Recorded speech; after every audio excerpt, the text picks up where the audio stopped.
Welcome to the WRAL Daily Download. I'm Grace Holland. Tropical Storm Debby is expected to dump rain across our state this week after moving through Florida, Georgia, and South Carolina. WRAL Meteorologist Brian Shrader joins me as we prepare. Brian, thanks for being here. Of course. So how long have we been tracking Debby and watching it develop? The models kind of indicated there would be some sort of tropical activity a couple of weeks ago. And then it really started to come together the last week of July.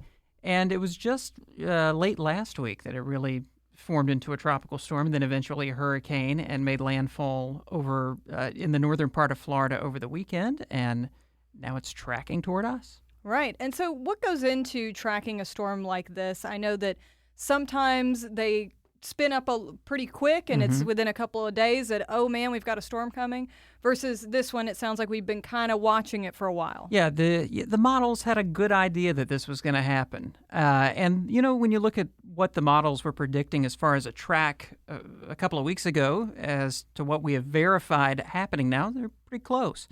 One of the things that we have to watch for with storms that are so close to shore that develop like this one did, the warm water that we're experiencing right now in the Gulf of Mexico and also in the Atlantic can really fuel rapid intensification of storms.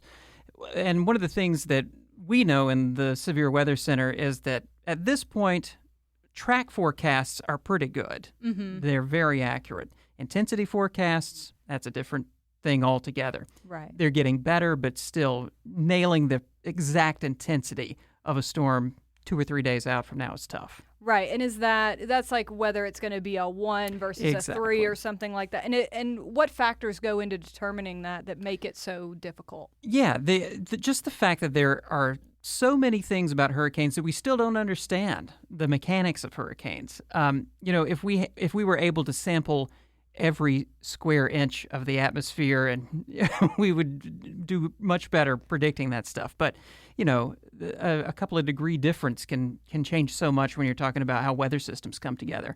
When you have this warm water, though, as long as it's 80-degree sea surface temperatures, you can get hurricanes and tropical systems to intensify. And also it's the depth of the water that has a lot to do with that. So you've got warm water and a lot of it. That is hurricane fuel.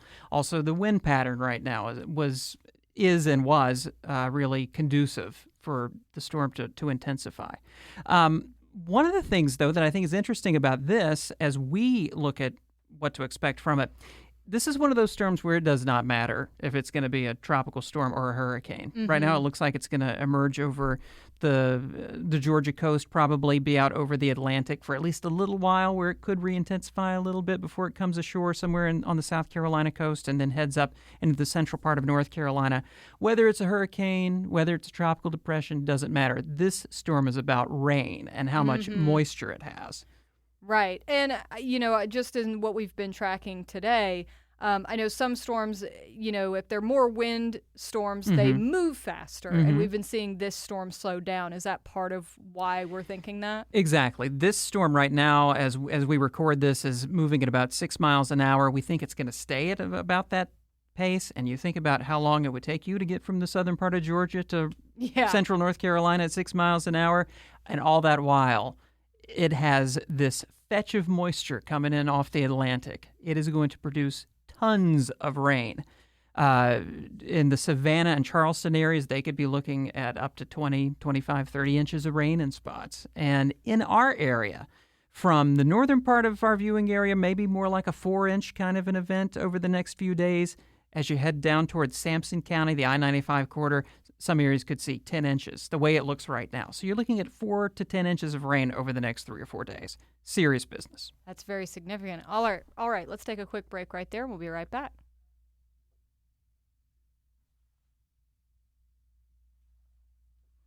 Brian, let's talk a little bit about preparation. I was telling you earlier, I was driving back from the Charleston area yesterday afternoon, and we saw some people in a grocery store parking lot with like a big mound of sand. People were getting those bags ready. Like you said, that area is really expecting the threat of flooding.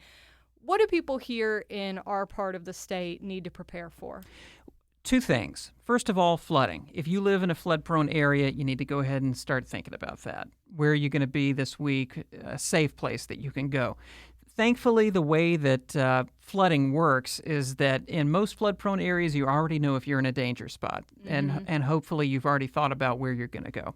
The other thing that we have to deal with, that everybody, whether you live in a flood-prone area or not, has to deal with is flash flooding. And the rain that comes down here likely will create some flash flooding over the next few days.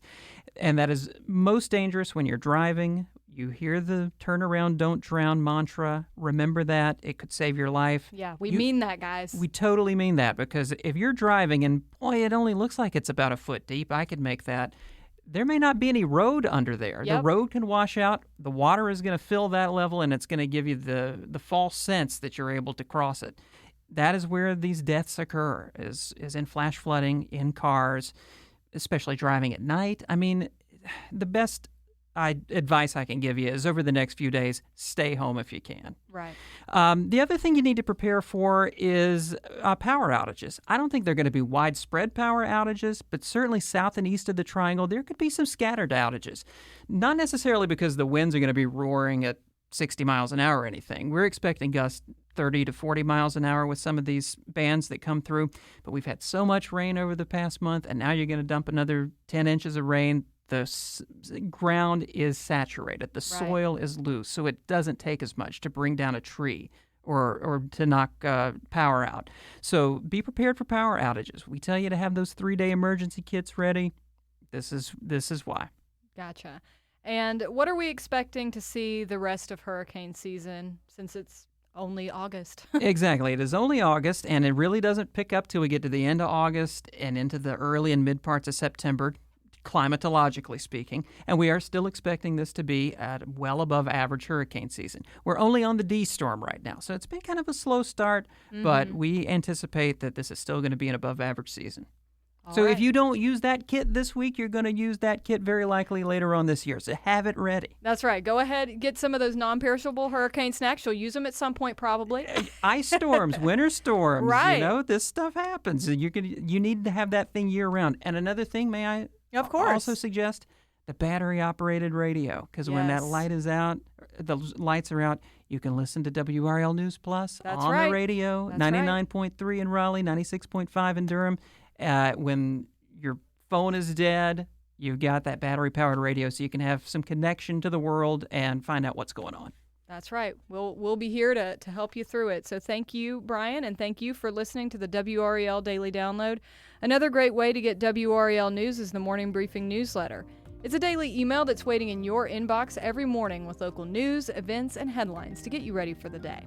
Sign up at WRAL.com/newsletter.